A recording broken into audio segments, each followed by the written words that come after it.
Hello friends, welcome to my channel. આજે આપણે જ્ઞાન સેતુનો બ્રિજ કોર્સ એમાં અંગ્રેજી વિષયમાં ધોરણ 5ને આપણે શીખવાનું છે, પ્રકરણ 5. એમાં આપણે 1 થી 4 પ્રકરણ આપણે આગળના વિડીયોમાં શીખી લીધા છે. તો હવે આપણે આગળ 5મું ચેપ્ટર ચાલુ કરીએ. હવે 5મું ચેપ્ટર કયું છે? Parts of the body. Parts of the body. હવે પાર્ટ્સ ઓફ ધ બોડી એટલે શું? આપણા શરીરના અંગો. માય બોડી અને ગુજરાતીમાં એને કહેવાય મારું શરીર.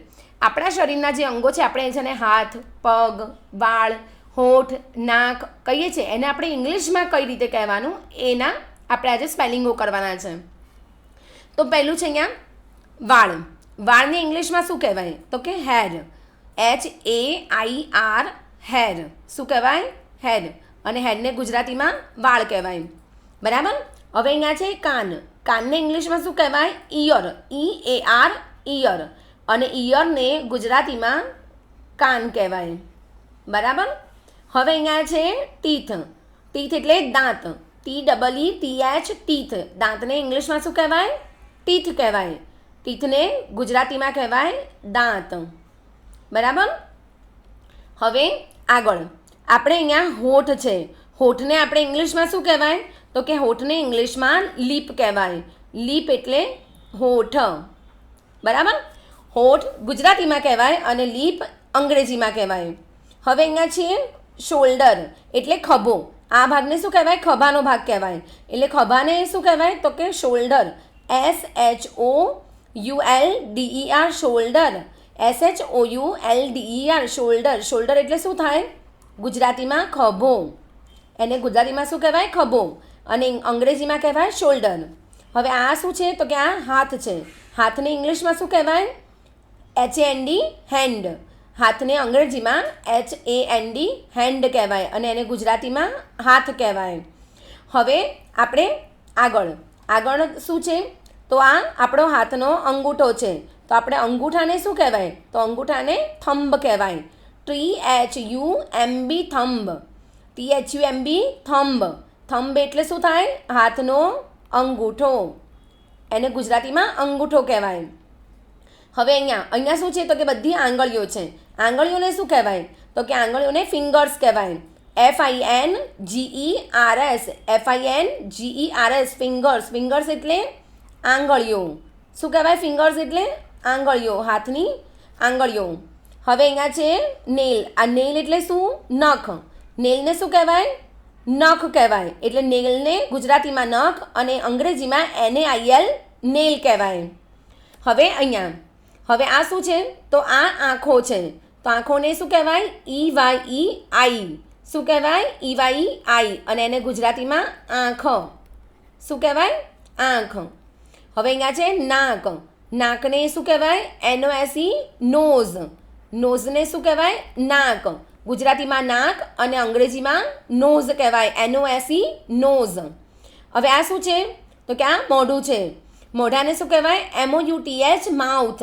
અને ગુજરાતીમાં મોઢું કહેવાય. અને એને શું કહેવાય? MOUTH mouth. હવે આ શું છે? તો આ ગરદનનો ભાગ છે. એને શું કહેવાય? એની સીકે નેક. નેકને શું કહેવાય? ગુજરાતીમાં ગરદન. શું કહેવાય? ગરદન. અને અંગ્રેજીમાં એની સીકે નેક કહેવાય. આ બધા સ્પેલિંગ તમારે મોઢે કરવાના છે. હવે અહીંયા આપ્યું છે આ ભાગને શું કહેવાય? તો આ ભાગને પગ કહેવાય. શું કહેવાય? પગ. પગને અંગ્રેજીમાં LEG લેગ કહેવાય. પગને અંગ્રેજીમાં શું કહેવાય? LEG leg. હવે આ પોર્શનને શું કહેવાય? આ ની કહેવાય. અંગ્રેજીમાં ની કહેવાય અને ગુજરાતીમાં ઘૂંટણ કહેવાય. બરાબર. આને શું કહેવાય? KNEE ની કહેવાય. અંગ્રેજીમાં આ પોર્શનને ની કહેવાય અને એને આપણે ગુજરાતીમાં ઘૂંટણ કહીએ છીએ. હવે અહીંયા છે ટોઝ. ટોઝ એટલે શું? તો કે પગના જે અંગૂઠો હોય એને આપણે ટોઝ કહીએ છીએ. TOES toes. ટોઝ એટલે પગનો અંગૂઠો. શું કહેવાય? પગનો અંગૂઠો. હવે એ રીતે આ ફૂટ. ફૂટ એટલે શું? તો કે આ પગનો જે આપણે પંજાનો ભાગ હોય છે ને એને આપણે ફૂટ કહેવાય. FOOT ફૂટ. ફૂટનો સ્પેલિંગ શું છે? FOOT ફૂટ. એને આપણે પંજો કહેવાય. પગનો પંજો. હવે આ આપણે બધા સ્પેલિંગ મોઢે કરવાના છે. હવે અહીંયા નીચે બધા સ્પેલિંગ અને એનું ગુજરાતી અર્થ આપેલો છે. EAR ઇયર, ઇયર એટલે કાન. HEAD હેડ, હેડ એટલે માથું અને મસ્તક. MOUTH માઉથ, માઉથ એટલે મોં, મોઢું. શોલ્ડર, SHOULDER શોલ્ડર, શોલ્ડર એટલે ખભો. FINGER ફિંગર, FINGER ફિંગર એટલે આંગળી. KNEE ની, ની એટલે ઘૂંટણ અને એને ઢીંચણ પણ કહેવાય. NAIL નેઇલ, નેઇલ એટલે નખ, નેઇલ એટલે નખ, NAIL નેઇલ.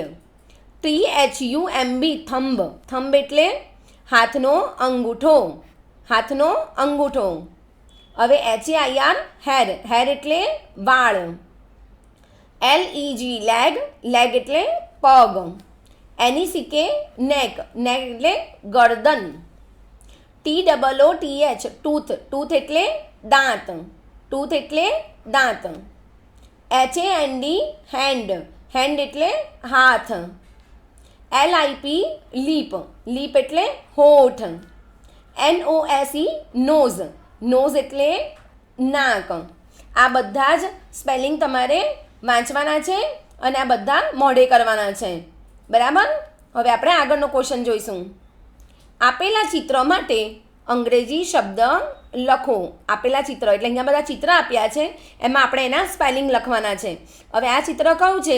તો કે આ ચિત્ર આંખનું છે, એટલે આપણે એને ઇંગ્લિશમાં શું કહેવાય? EYEI. શું કહીશું? EYEI.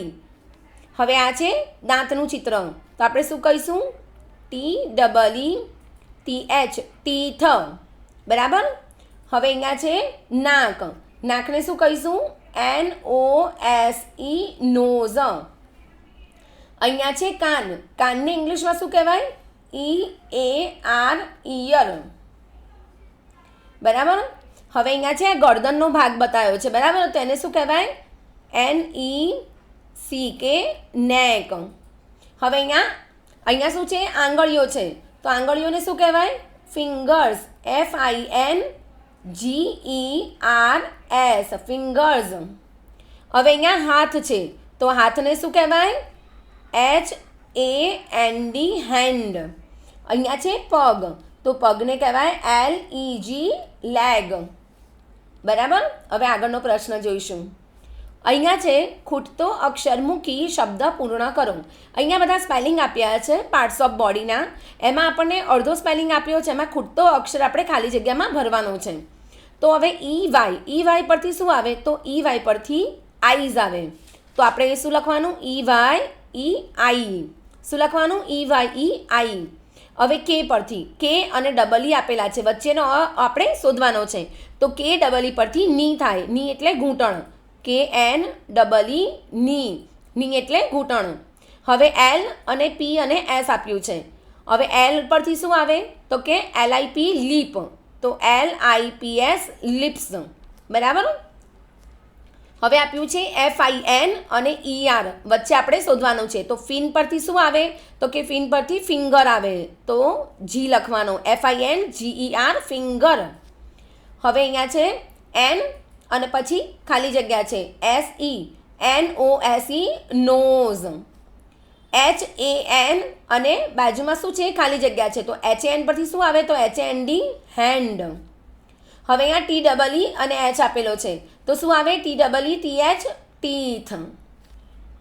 હવે અહીંયા MO અને TH આપ્યું છે, MO પરથી શું આવે? તો MO પરથી માઉથ આવે, તો MOUTH માઉથ. L અને G આપેલો છે, વચ્ચે ખાલી જગ્યા છે, તો L અને G પરથી શું આવે? તો LEG લેગ. હવે અહીંયા આપ્યું છે E અને R, E પરથી શું આવે? તો E પરથી ઇયર. બરાબર. તો આ રીતે આપણે બધા સ્પેલિંગમાં ખૂટતા અક્ષર મૂકવાના છે. હવે આ ચેપ્ટર આપણું અહીંયા જ કમ્પ્લીટ થાય છે. બરાબર. આની પ્રેક્ટિસ તમારે કરવાની છે. Thank you for watching. Please like, share and subscribe the channel and press the bell icon.